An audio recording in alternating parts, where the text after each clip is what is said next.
జై శ్రీరామ్. కాలభైరవ స్వామివారి అనుగ్రహంతో శ్రావణమాస దీక్ష ఈ రోజుతో పూర్తయింది. భక్తుల గోత్రనామాలు నెల రోజుల నుండి ప్రతిరోజు కాశీ విశ్వనాథుడి సన్నిధిలో భక్తి శ్రద్ధలతో చదివి కాశీ విశ్వనాథ జ్యోతిర్లింగానికి రుద్రాభిషేకం అత్యంత వైభవంగా నిర్విఘ్నంగా భక్తి శ్రద్ధలతో త్రికరణ శుద్ధిగా పూర్తి చేయగలిగాను. ఇదంతా కూడా కాలభైరవ స్వామివారి అనుగ్రహం. దేవతలు సహితం కాశీ విశ్వనాథ జ్యోతిర్లింగానికి అభిషేకించాలని కాశీకి వస్తారు, వచ్చి విశ్వనాథ జ్యోతిర్లింగాన్ని అభిషేకిస్తూ ఉంటారు. అటువంటి మహత్తరమైనటువంటి క్షేత్రము కాశీ మరియు విశ్వనాథ జ్యోతిర్లింగం. అటువంటి విశ్వనాథలింగాన్ని మనమందరం కలిసి సేవించాం శ్రావణ మాసం నెల రోజులు. ఎలా సేవించామంటే అది కూడా చిత్తశుద్ధితో. మనస్సు చాలా ప్రధానమైంది.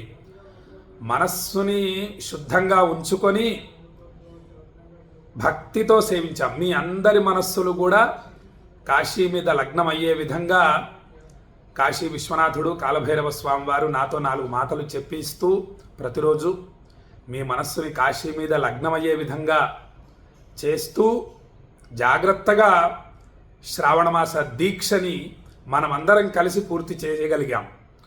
అటువంటి మహత్తర కార్యక్రమం ఈ రోజుతో పూర్తయింది. మా యొక్క తాత ముత్తాతలు చేసినటువంటి పుణ్యఫలం మరియు మా అమ్మా నాన్నగారు ఆశీర్వాద బలం, తర్వాత నా యొక్క సతీమణి సహకారం, నా పిల్లల సహకారం, మరియు కాశీలో కొంతమంది నా శిష్యులు ఉన్నారు, మరియు మా గురు సమానులు కొంతమంది ఉన్నారు. వాళ్ళందరి సహకారంతో ఈ యొక్క శ్రావణమాస దీక్ష నిర్విఘ్నంగా వైభవంగా పూర్తయింది. ఈ యొక్క వాక్కు చెబుతూ ఉంటే చాలా ఆనందంగా ఉంది. ఆనంద బాష్పాలు అలా వస్తున్నాయి. అంత గొప్ప కార్యక్రమం ఈ కలియుగంలో చేయడం చాలా కష్టం. అనేక పరీక్షలు ఎదురవుతూ ఉంటాయి, ఎదురయ్యాయి కూడా.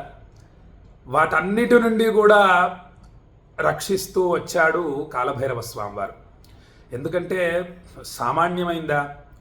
ఒకరోజు విశ్వనాథ జ్యోతిర్లింగానికి గంగాజలంతో అభిషేకం చేసి త్రిదళం త్రిగుణాకారం త్రినేత్రం చ త్రియాయుధం త్రిజన్మ పాప సంహారం ఏకబిల్వం శివార్పణం అని పెట్టడం చేతనే సమస్త పాపరాశి భస్మమైపోతుంది.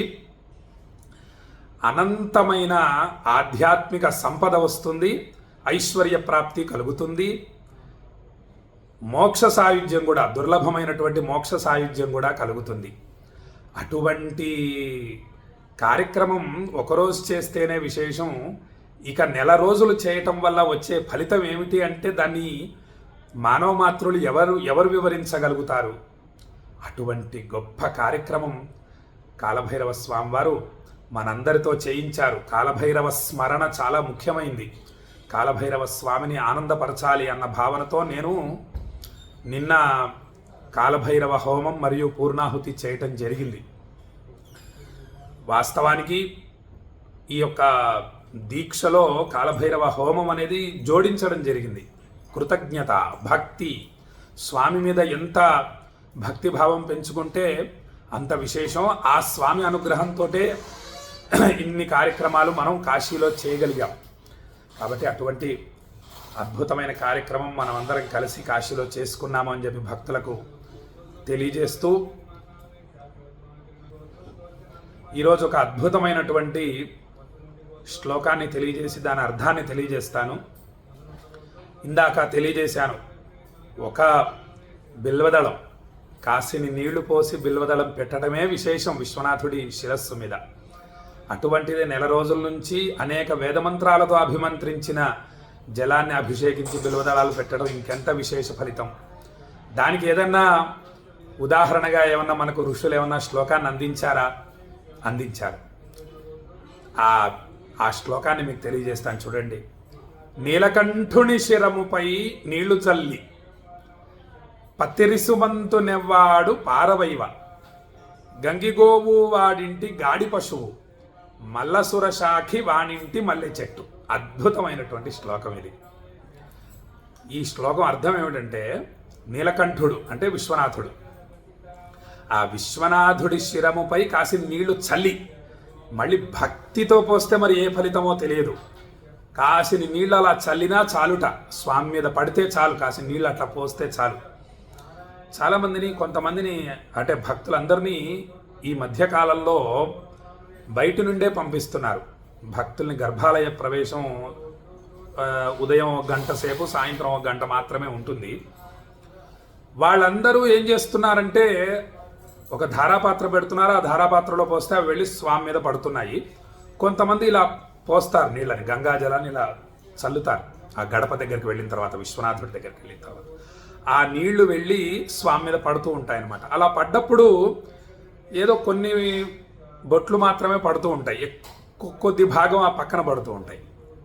ఆయన మీద పడేది కాసిని నీళ్లే. అలా నీళ్లు చల్లినా చాలుట, అలా పడ్డా చాలు. నీలకంఠుని శిరముపై నీళ్లు జల్లి పత్తిరిసుమంత నెవ్వాడు పారవైవ అంటే బిల్వపత్రం అలా భక్తితో శ్రీరామ జయ రామ జయ జయ రామ అంటూ అలా భక్తితో పెడితే ఇంకా అక్షయ ఫలితం.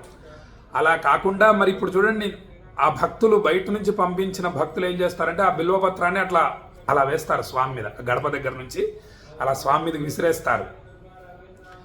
అవి వెళ్ళి స్వామి మీద అలా తాకి అలా పడిపోతాయి అన్నమాట. స్వామి మీద కూడా నిల్చోవు, ఏదైనా ఒక బిల్వదళం ఉంటే నిల్చుంటే నిల్చోవచ్చు, చెప్పలేమది. అలా పారేసినా చాల్ట. నీలకంఠుని శిరముపై నీళ్లు జల్లి పత్తిరిసుమంత నెవ్వాడు పారవైవ గంగిగోవు వాడింటి గాడి పశువు కామధేనువు, స్వర్గంలో ఉండేటటువంటి కామధేనువు ఏదైతే ఉందో అలా చేసినటువంటి భక్తుడి ఇంటి పెరటిలో ఆ యొక్క గరికెను, ఆ మొలిచినటువంటి చిన్న చిన్న గరికెల్ని తింటూ ఉండిపోతుందట. కామధేనువు గొప్పతనం ఏమిటి? దాని పొదుగు దగ్గరికి వెళ్ళి ఏది కోరుకుంటే అది వచ్చేస్తుంది. అటువంటి కామధేను ఏదైతే ఉందో వాడి పెరట్లో ఉండిపోతుందట. ఇక మల్లసుర శాఖి అంటే కల్పవృక్షం, కల్పవృక్షం ఏదైతే ఉందో అది వాడింట్లో మల్లె చెట్టు ఏ విధంగా అయితే ఉండిపోతుందో, మల్లె చెట్టు చూడండి, దానికి ఏం నీళ్లు పోయక్కర్లా, ఏం పోయక్కర్లా, అది పెరుగుతూనే ఉంటుంది, ఒకసారి అంటుకుందంటే చాలు. అలా మల్లె పందిరి ఏ విధంగా అయితే అల్లుకొని దాన్ని ఎంత దుంచేసినా మళ్ళీ వస్తూనే ఉంటుంది ఆ మల్లె పందిరి, అలా కల్పవృక్షం ఉండిపోతుందట. కల్పవృక్షం గొప్పతనం ఏమిటి? దాని కిందికి వెళ్ళి నాకు ఫలానే కావాలి అంటే వెంటనే ఇచ్చేస్తుంది కల్పవృక్షం. మనం గమనిస్తూ ఉంటాం కదా, అంటే సినిమాలలో చూసాం, ప్రత్యక్షంగా చూడలేదనుకోండి. అటువంటి కల్పవృక్షం ఏదైతే ఉందో అది వాడింట్లో మల్లె చెట్టుగా ఉండిపోతుందట. ఎవరింట్లో? శివలింగం నెత్తిన కాసిన నీళ్లు పోసి నీళ్లు చల్లి ఒక బిల్వదళం పెడితే చాల్ట, అటువంటి గొప్ప సంపద వస్తుందని చెప్పి మనకు ఈ శ్లోకం ద్వారా తెలియజేస్తున్నారు. అటువంటి అలా చెయ్యాలి, ఆ శివుడి వైపు అడుగులు పడాలి.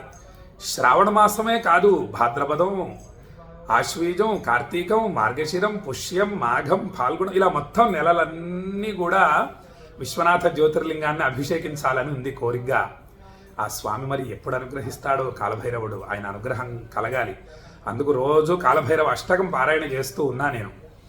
ఆ కాలభైరవ అష్టకం వల్ల ఏదైనా సిద్ధిస్తుంది, గుర్తుపెట్టుకోండి. విచిత్ర పుణ్యవర్ధనం, అద్భుతమైన పుణ్యఫలాన్ని మనం ఊహించని అద్భుతమైన పుణ్యఫలాన్ని మనకు అనుగ్రహిస్తాడు కాలభైరవుడు.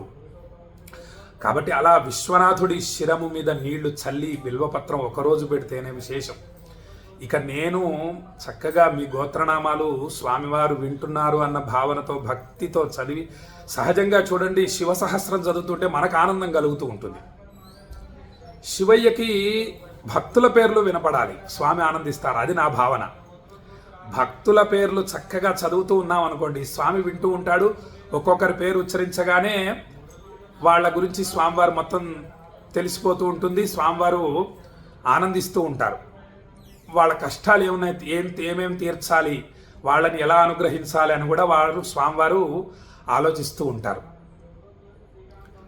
అందుకు భక్తుల గోత్రాలు చదవడం వల్ల స్వామి సంతోషిస్తాడు. ఇక స్వామి శివ సహస్రం, విష్ణు సహస్రం మొదలైన సహస్రాలు చదవడం వల్ల మనకు ఆనందం కలుగుతుంది. శివాయ నమః, మహేశ్వరాయ నమః, శంభవే నమః, పినాకినే నమః, ఇవన్నీ ఒక్కొక్క పేరుకి ఒక్కొక్క వృత్తాంతం ఉంది పురాణాల్లో మనకి. త్రిదళం త్రిగుణాకారం త్రినేత్రం చ త్రియాయుధం త్రిజన్మ పాప సంహారం ఏకబిల్వం శివార్పణం. 3 జన్మల్లో చేసిన పాపం భస్మమైపోతుంది ఒక్క బిల్వదళం విశ్వనాథుడి మీద పెట్టడం చేత. ఇక మాఘకృష్ణ చతుర్దశ్యాం పూజార్థం చ జగద్గురో దుర్లభం సర్వదేవానాం ఏకబిల్వం శివార్పణం.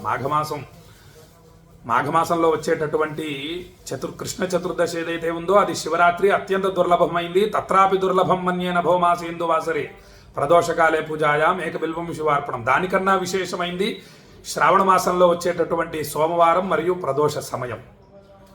శివరాత్రి కన్నా విశేషమైంది ఏకబిల్వం శివార్పణం. ఇవి వింటూ ఉంటే మనకు ఆనందం కలుగుతుంది. ఓహో, మనకొక దారి తెలుస్తుంది. ఓహో, ఈ దారిలో వెళ్ళాలి, మనం ఆ దారిలో వెళ్ళాలి అని చెప్పి మనకు ఋషులు తెలియజేస్తున్నారు. జాగ్రత్తగా ఆలోచించండి. శివరాత్రి కన్నా విశేషమైంది. అందుకోసం నేను ఈ శ్రావణ మాస దీక్ష చేయడం జరిగింది 5 సోమవారాల కోసం. అసలు మామూలుగా 4 సోమవారాలే వస్తూ ఉంటాయి కాబట్టి ఇక సోమవారాలే కాదు, మొత్తం నభోమాసం మొత్తం శ్రావణ మాసం మొత్తం కూడా అభిషేకిద్దామని జాగ్రత్తగా ఆ కాలభైరవ స్వామి పాదాలు పట్టుకొని విశ్వనాథ జ్యోతిర్లింగానికి అభిషేకం చేయడం జరిగింది. 33 కోట్ల మంది దేవతలు అర్చించేటటువంటి స్వామి, అనేక మంది ఋషులు అభిషేకించినటువంటి స్వామి, అభిషేకిస్తున్న స్వామి. మన కళ్ళకు కనపడరు అనుకోవడం లేదు, మన లోపం అది. దేవతలు కనిపిస్తారు, మనం ఆ భక్తి భావనతో చూడగలగాలి. దేవతా దర్శనం తప్పకుండా అవుతుంది. దుర్లభం దేవతావశ్యం, అతి దుర్లభం నిధి దర్శనం, మహాదుర్లభం సత్యపాలనం. నిజం పలుకుతూ ధర్మంగా జీవిస్తూ ఉంటే దేవతలు కూడా మనకు దర్శనమిస్తారు, వశమవుతారు. నిధి దర్శనం అవుతుంది అంటే ధనం కనిపిస్తుంది, మనకు లభ్యం అవుతుంది ధనం. అటువంటి ఆ దృక్కు చూపులోనే ఉంది. మనం భక్తితో గమనించాలి. కాశీకి వచ్చి ఏదో టకటకటక ఎలా తొందరగా దర్శనం అయిపోతుందని దర్శనం చేసుకొని వెళ్ళిపోవడం కాదు, సాధన చెయ్యాలి. సత్యవాక్ పరిపాలన, నిజం పలుకుతూ ఉండాలి, అనేక ధర్మ కార్యాలు చేస్తూ ఉండాలి, ధర్మంగా జీవిస్తూ ఉండాలి. నేను ఎక్కడన్నా ధర్మం కాకుండా నడుస్తున్నానని గమనిస్తూ ఉండాలి. అలా ధర్మంగా జీవిస్తూ ఉండడం చేత దేవతా దర్శనం తప్పక అవుతుంది, ఋషుల దర్శనం అవుతుంది, మహాభక్తుల దర్శనం అవుతుంది. భక్తులు అనేక మంది ఆలయంలో అనేక మంది మహానుభావులు ఉన్నారు. వాళ్ళ యొక్క జీవితాన్ని విశ్వనాథ కైంకర్యానికి అంకితం చేసిన వాళ్ళు ఉన్నారు. అలాంటి మహానుభావులు ఎంతోమంది ఉన్నారు. మనం ఆ దృష్టితో చూడగలగాలి. అందుకే కాశీని వదిలి వెళ్ళబుద్ధి కాదు అని చెప్పి భక్తులకు తెలియజేస్తూ గొప్ప కార్యక్రమం శ్రావణ మాస నెల రోజులు విశ్వనాథ జ్యోతిర్లింగానికి మనమందరం కలిసి రుద్రాభిషేకం చేసుకున్నాము. మీరందరూ మీ మనస్సుని కాశీ మీద లగ్నం చేశారు. కాశీ విశ్వనాథుణ్ణి మీరు మానసికంగా అభిషేకించారు శ్రావణ మాసం నెల రోజులు. నేను మనస్సుతో మరియు ఈ యొక్క శరీరంతో చేయడం కన్నా మనస్సుతో చేయడం చాలా విశేష ఫలప్రదం. దానికి ఒక అద్భుతమైన కథ ఉంది. అందుకే నేను ఇంత శ్రమపడి మీకు వీడియోలు పంపిస్తూ ఉన్నాను. మీ మనస్సు కాశీ మీద లగ్నం కావాలని. వాస్తవానికి అవసరం లేదు, నేను వీడియోలు పంపించవలసిన అవసరం లేదు. కానీ మీ అందరి మనస్సులు నేను ఒక 10 నిమిషాల వీడియో పంపించడం చేత కాశీ మీద లగ్నం అవుతుంది అన్న భావనతో కాశీ ఖండంలోని అనేక విషయాలు తెలియజేస్తూ రావటం జరిగింది. కాబట్టి మీరందరూ మనస్సుతో విశ్వనాథ జ్యోతిర్లింగాన్ని అభిషేకించారు. అది ఇంకా విశేష ఫలప్రదం అని చెప్పి భక్తులకు తెలియజేస్తూ శ్రావణ మాసంలో చివరి రోజు చివరి ఆశీర్వచనం. ఓం నమ శంభవే చ మయో భవే చ నమ శంకరాయ చ మయస్కరాయ చ నమ శివాయ చ శివతరాయ చ నమస్తే అస్తు భగవన్ విశ్వేశ్వరాయ మహాదేవాయ త్ర్యంబకాయ త్రిపురాంతకాయ త్రికాగ్ని కాలాయ కాలాగ్ని రుద్రాయ నీలకంఠాయ మృత్యుంజయాయ సర్వేశ్వరాయ సదాశివాయ శ్రీమన్మహాదేవాయ నమః. శతమానం భవతి శతాయుః పురుషః శతేంద్రియ ఆయుష్యేవేంద్రియే ప్రతిష్టతి. కాశీ అన్నపూర్ణ విశాలాక్షి సమేత విశ్వేశ్వర స్వామి సంపూర్ణ అనుగ్రహ ప్రాప్తిరస్తు. ఆయురారోగ్య అష్టైశ్వర్యాభివృద్ధిరస్తు. మనోభీష్ట సిద్ధిరస్తు అని భక్తులందరినీ ఆశీర్వదిస్తూ ఈ యొక్క శ్రావణ మాస దీక్షా ఫలితం మొత్తం కూడా మీకు ప్రసాదాల రూపంలో తొందరలో రాబోతోంది. మీరు ఇక మీకు పరీక్ష ఇప్పటి నుంచి ప్రారంభం. ఎందుకంటే ఆ ప్రసాదాలు అందాలి మీకు. ఒక రకంగా నేను అనేక పరీక్షలు ఎదుర్కొని అభిషేకం చేయడం జరిగింది. ఇప్పుడు మీకు ఆ ప్రసాదాలు అందడం అనేది ఇదొక పరీక్షా టైమే. కొంత పరిస్థితులు కూడా బాగలేవు కాబట్టి ప్రస్తుతం ప్రసాదాలు కొన్ని రోజులు పంపించటం లేదు. ఒక 3-4 రోజుల తర్వాత మీకు మళ్ళీ ప్రసాదాలు పంపించడం జరుగుతుందని చెప్పి భక్తులకు తెలియజేస్తూ సెలవు తీసుకుంటున్నా. జై శ్రీరామ్. విశ్వనాథాయ మంగళం, విశ్వనాథాయ మంగళం, విశ్వనాథాయ మంగళం.